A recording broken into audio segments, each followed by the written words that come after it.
benditos todos los pueblos de la tierra. Por ti, por ese pueblo, saldrá una bendición para todos los pueblos de la tierra. Abraham, hermanos, aquí está precisamente. No tenía necesidad de salir. Quiero que sepan que por eso se llamaban arameos, porque estaban en la región de Aram, era donde vivía Abraham. Y Abraham no era un errante, fugitivo, un bandolero, un vago, no. Abraham tenía sus pertenencias, tenía sus tierras, tenía sus ganados. Si alguien quiere ver qué tan rico era Abraham, ve en la Biblia todo lo que tenía. Pero Dios le dice: salte. Nosotros tenemos un refrán muy popular que dice que ando buscando lo que no he perdido. Abraham le pudo haber dicho a Dios: Señor, pero tú salte, tú salte.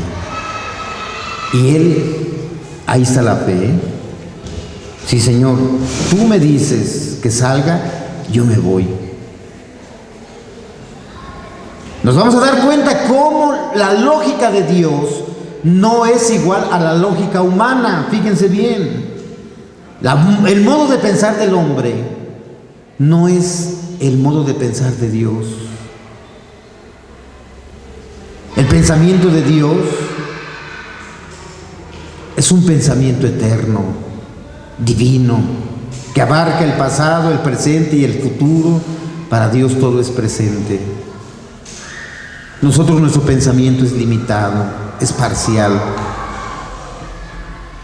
Nunca entenderemos las razones, la lógica de Dios. Por eso cuando le dice a Abraham que deje su tierra, él dice: bueno, yo te obedezco, yo te obedezco. Y aquí va a venir un elemento muy importante de la fe. Dios no solamente es palabra, Dios es palabra y obra. Las palabras se avalan con los hechos se avalan con las palabras. Palabras y obras, palabras y obras, obras y palabras, palabras y obras. El actuar de Dios no es un actuar solamente de pico, no es un hablar por hablar, sino que lo que Dios habla se cumple. Lo que Dios habla se cumple. Y la forma de hablar de Dios sobrepasa la lógica de los hombres. Por eso cuando le promete a Abraham que va a nacer un niño de él y de su mujer Sara, ella es estéril y anciana, y él también bien anciano.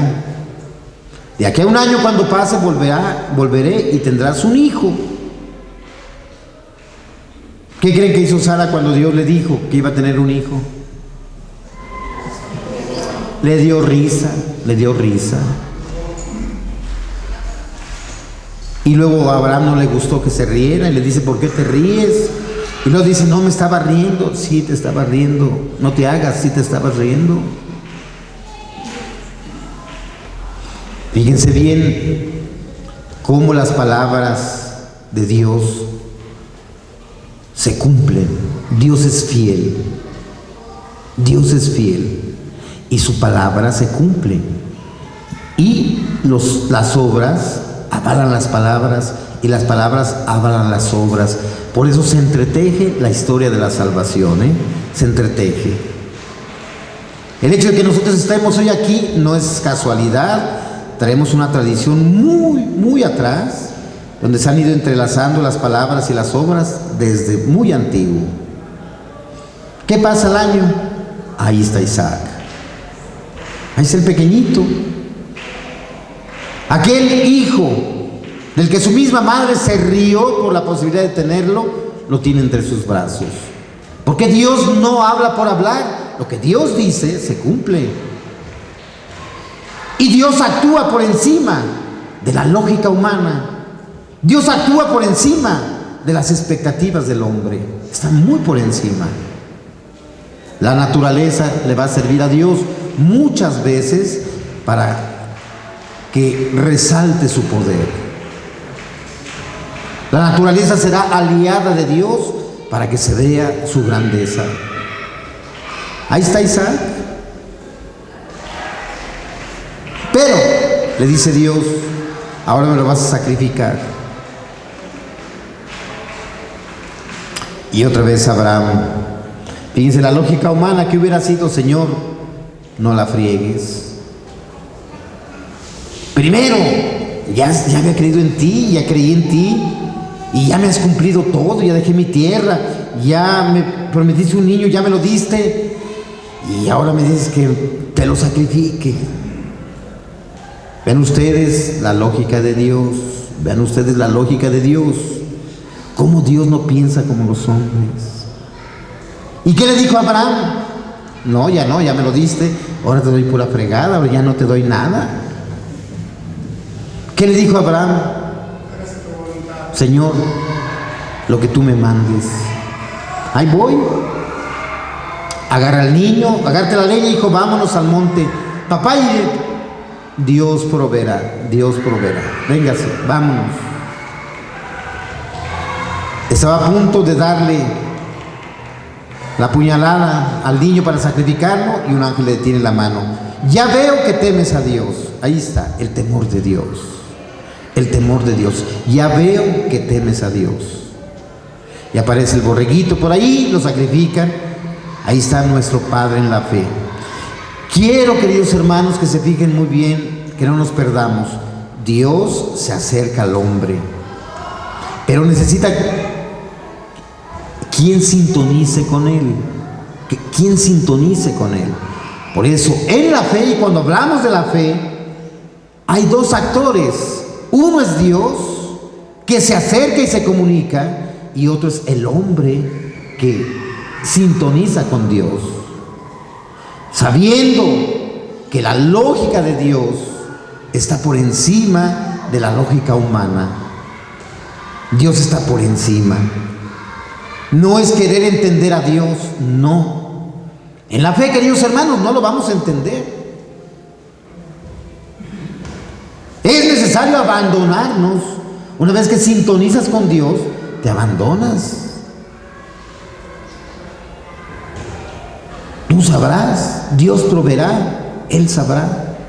Vamos a encontrar siempre cómo habrá la incertidumbre del hombre y la palabra firme de Dios.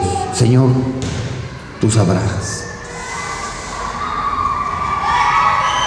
De ahí en adelante, queridos hermanos, todo lo que Dios dijo de Abraham para adelante, de Abraham, Isaac, Jacob, sus hijos, las tribus, Moisés, Josué, la tierra prometida, los reyes, los jueces, los profetas, los sacerdotes, todo lo que es la historia de la salvación, llegamos hasta el momento crucial, hasta Cristo, que es el momento central de la obra de Dios, el momento del Emanuel, el momento del Emanuel. A mí me gusta mucho preguntarles, yo soy muy preguntón. ¿Qué día es hoy? Domingo 22, ¿de qué mes? ¿De qué año? Es más, ¿qué horas son? Las 4:20. 4:30 por ahí, 4:35. A ver, ahora me van a decir ustedes por qué hoy es hoy. ¿Qué pasó hace 2013 años? Con 9 meses, con 22 días, con 15 horas o 16 horas y 30 minutos. ¿Qué pasó? Sí, Señor, un Cristo. La presencia de Dios entre nosotros, Cristo. Por eso hoy es hoy. Por eso es antes de Cristo y después de Cristo. El acontecimiento de Cristo es tan impactante al mundo que parte en dos, un antes y un después. A ver, ¿por qué rezamos a las 12 el Ángelus? ¿Quién me dice? antes de la anunciación y después de la anunciación. Antes, por eso las 12 del día se reza el Ángelus. ¿Qué se dice? He aquí la esclava del Señor, hágase en mí según tu palabra. Aquí entramos con María. Aquí entramos con María. En este momento puntual de la historia, Dios se presenta en medio de nosotros. Dios se hizo hombre. Estas palabras tendríamos que escribirlas con letras de oro en nuestro corazón y en nuestra mente y en el mundo. Dios se hizo hombre. Son palabras que suenan simples, pero fíjense ustedes lo que significa un Dios que se hace hombre. Dios se hizo hombre. Ese Dios original, ese Dios principio de lo que existe, ese Dios infinito, ese Dios todopoderoso, se acercó primero y sintonizó con Abraham, pero después se fue preparando un pueblo donde el mismo Dios se hizo presente en medio de nosotros. Dios se hizo hombre. Antes de seguir, ¿para qué se encarnó Dios? ¿Y por qué se encarnó Dios? ¿Por qué se encarnó Dios? Hoy decimos que porque Dios nos ama, porque Dios nos ama.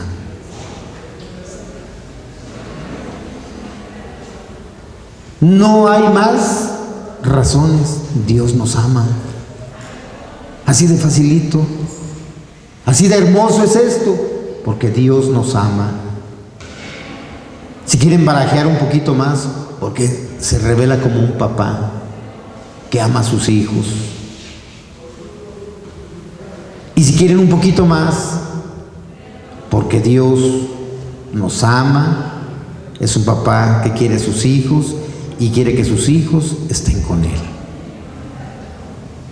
Que todos se salven y lleguen al conocimiento de la verdad.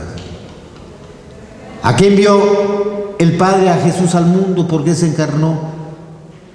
Para hacer el camino, para enseñarnos la verdad y para darnos la vida. Dice el Evangelio de Juan 10:10. Es una cita que debemos todos tener muy presente. Juan 10:10. Yo he venido para que tengan vida y la tengan en abundancia. Yo he venido para que tengan vida y la tengan en abundancia. A eso vino Dios, para que tengan vida y la tengan en abundancia. Dios se manifiesta en Abraham, pero se hace presente en Cristo. Dios se hace hombre. En este punto es donde nosotros vamos a ver el papel de María Santísima desde este momento. Cuando Dios se hace presente en la historia, toma nuestra condición humana. Aquí es donde vemos a María, aquí la ponemos a la Virgen Santísima como coyuntura que hermana, que amarra lo divino con lo humano con lo divino. Ella, una mujer humana, pero llena de gracia, en donde la palabra se hace carne. Fíjense qué bonito. La palabra de Dios se hace carne. Estamos en el mes de la Biblia celebrando precisamente esa Biblia, esa palabra de Dios, palabra viva de Dios. Qué hermoso es escuchar, la palabra se hizo carne. Esa palabra se hace carne en el seno de la Virgen María, de María Santísima.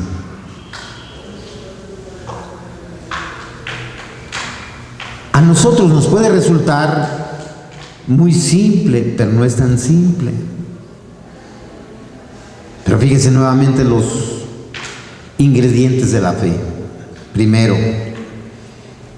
viene el ángel y le dice a la Virgen: Dios te salve María, porque has hallado gracia delante de Dios. Dios quiere que cooperes en la obra de la salvación. Dios quiere que concibas un hijo.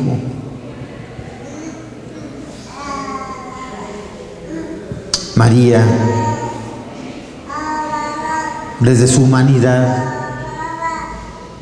¿y eso cómo será? Yo ni siquiera conozco varón, yo ni siquiera estoy casada, yo no tengo relaciones con hombres,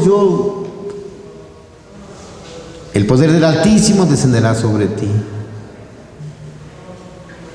Y el que va a nacer de ti será llamado Hijo del Altísimo.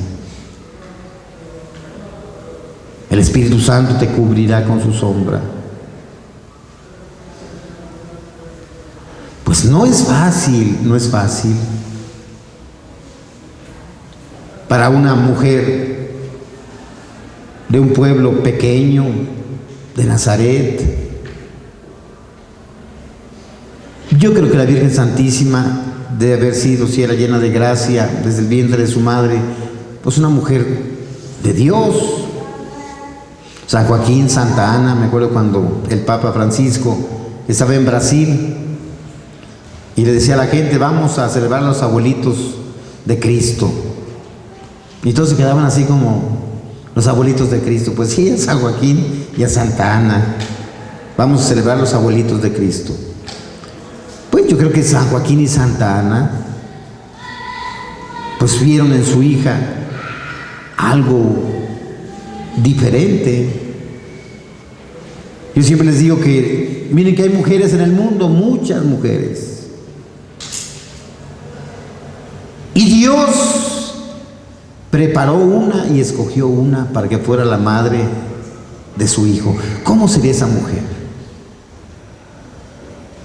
¿Sería enojona la Virgen? Yo creo que no sería enojona la Virgen. Chismorrienta, andaría en los chismes para allá y para acá. Yo creo que la Virgen no era muy chismosa. Andaría criticando por ahí la Virgen.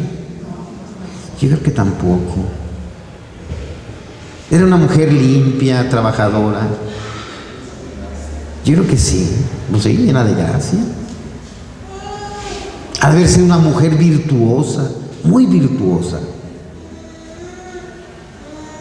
Una mujer graciosa, una mujer bonita. Yo me la imagino, una de las mamás como ustedes, vean, muy bonitas, esas mamás trabajadoras, con sus hierbas, con sus pájaros, cantando, bonitas, limpias, trabajadoras, alegres, siempre. Yo sí me la imagino a la Virgen María.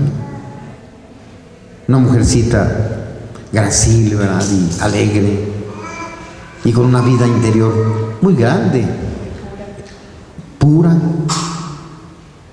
Dios la había preparado, Dios la había escogido. ¿Cómo tenía que ser? Ha de haber sido. Y por otra parte, una mujer muy normal.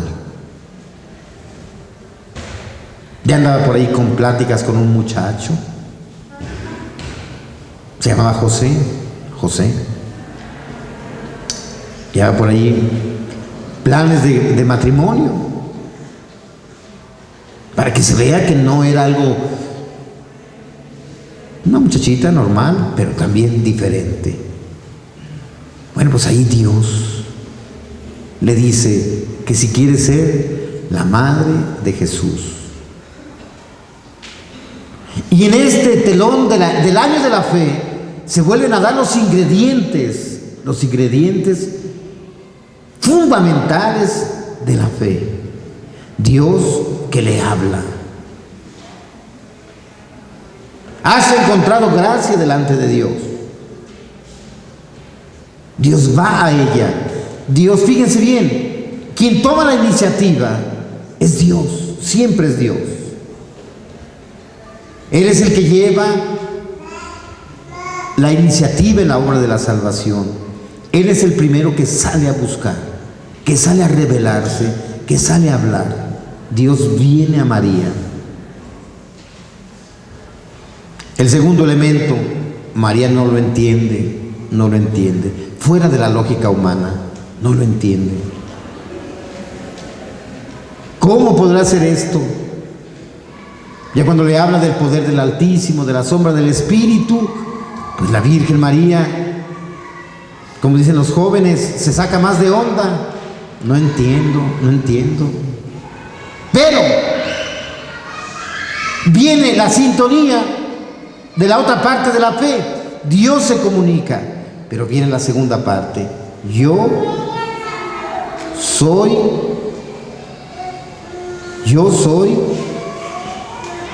la esclava. Yo soy la sierva. Que se cumpla lo que Dios dice. Yo soy su sierva. Él es el Dios. Yo soy su sierva. Yo no mando. Él es el que manda. Y si Dios lo dice, aquí estoy. ¿Cómo no? Fiat in me secundum verbum tuum. Hágase en mí su palabra. Cúmplase en mí su palabra. Que se cumpla lo que Dios dice. Yo no tengo por qué ponerle obstáculos, ni preguntas a Dios, ni pensamientos ante su grandeza. Lo que Dios dice, venga. Lo que Dios me pida, venga, aquí estoy yo. Que se cumpla, que se haga lo que Dios dice, la palabra de Dios. Aquí es donde yo quisiera que en este día reflexionáramos, en este hágase en mí según su palabra. ¿Por qué? Yo considero que la Iglesia, a la luz de María, por una parte, tenemos que darnos cuenta de que así como María recibe la palabra, fíjense bien, recibe la palabra en ella,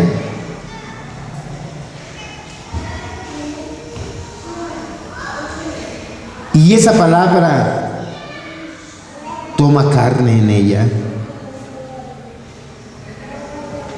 Quisiera que en ese día nos detuviéramos en lo siguiente. Cuando esa palabra se hace carne, cuando esa palabra del ángel, por la acción del Espíritu, se convierte en carne en el seno de la Virgen Santísima y ella lo tiene en sus brazos, a ese niño, palabra hecha carne, ese niñito de Belén. ¿Cuál es la función de María de allí en adelante con ese niñito? ¿Qué va a hacer con esa palabra hecha carne? ¿Qué va a hacer con ese niñito?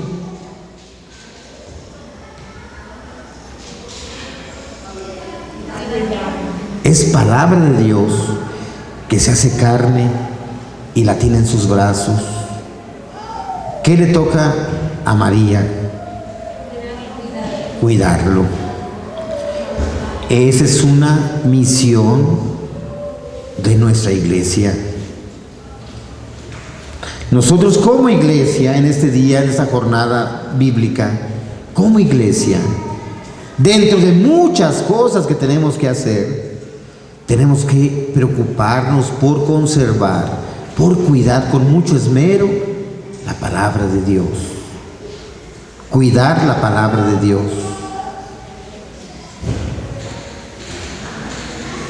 Dios nos la ha entregado.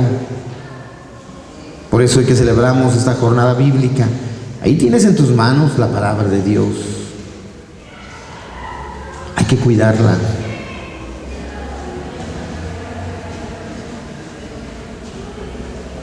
¿Para qué?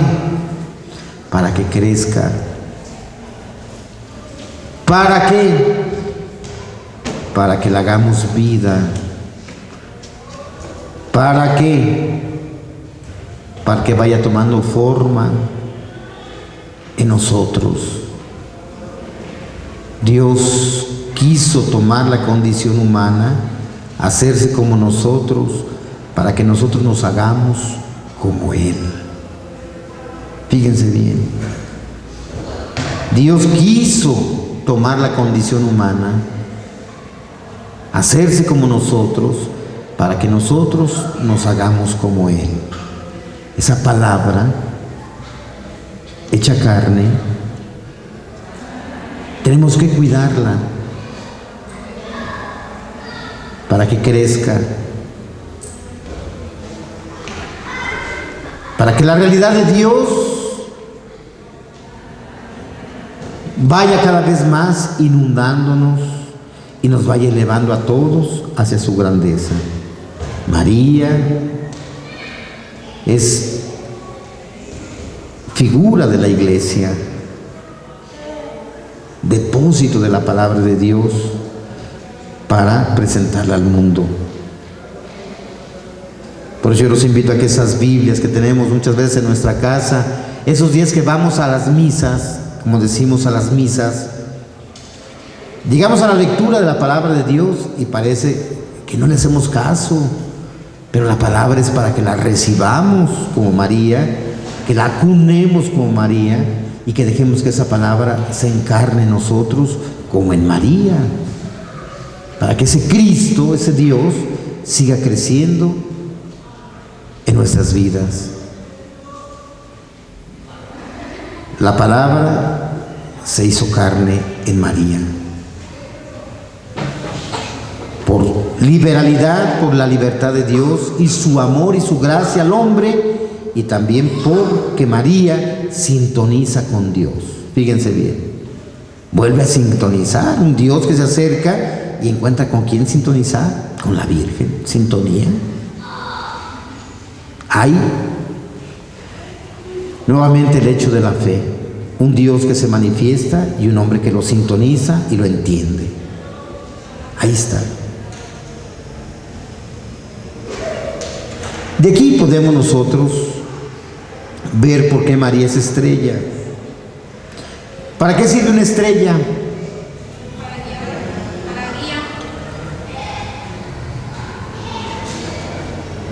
Hoy, en este mundo en el que vivimos, ya casi no necesitamos estrellas.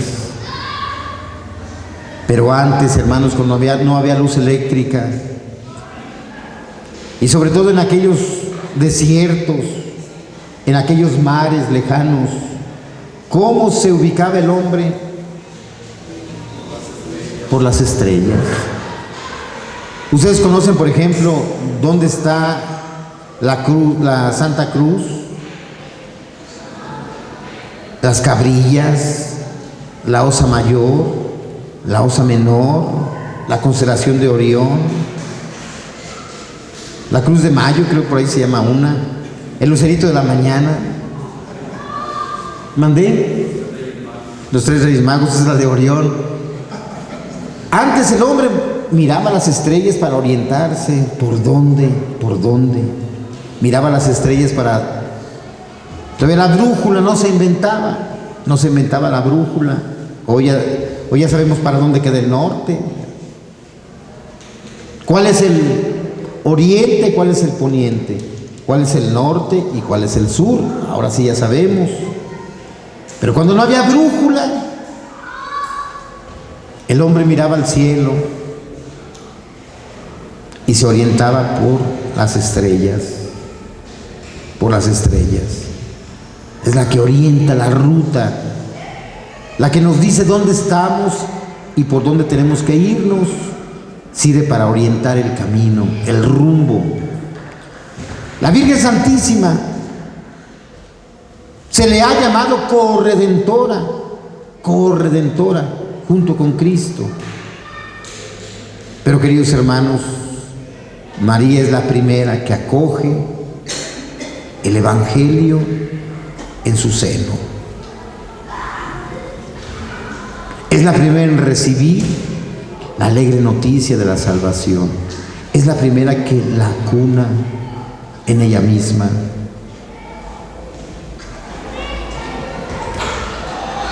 Y vamos a ver en la vida de María,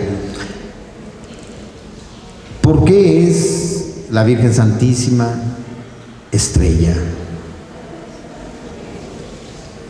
Vamos a tomar un texto muy conocido por todos, el texto de las bodas de Caná. ¿Se lo han escuchado por ahí? Bueno, que nos sirve ese texto como luz. Estaban en Caná. Caná es un pueblito chiquito cerca de Galilea, entre Nazaret y Galilea. Ahí está Caná, un pueblo chiquito. Fueron invitados a esa boda, fueron invitados su mamá, la Virgen, Jesús fue invitado y también sus discípulos fueron invitados. Y está la fiesta, Llega un momento en el que el vino se acabó. No hay vino. No 15 años o una boda sin vino. ¿Qué es una boda sin vino?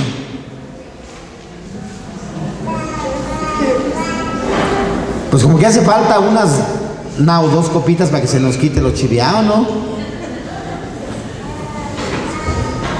Como que siempre hace falta un poquito el vino para desinhibirnos, para empezar a platicar, para empezar a cantar, para empezar a bailar. Como que el vino te afloja tantito la máscara. Pues están en una boda y el vino empezó a faltar. Lo primero que nos tenemos que fijar es por qué la Virgen se preocupa.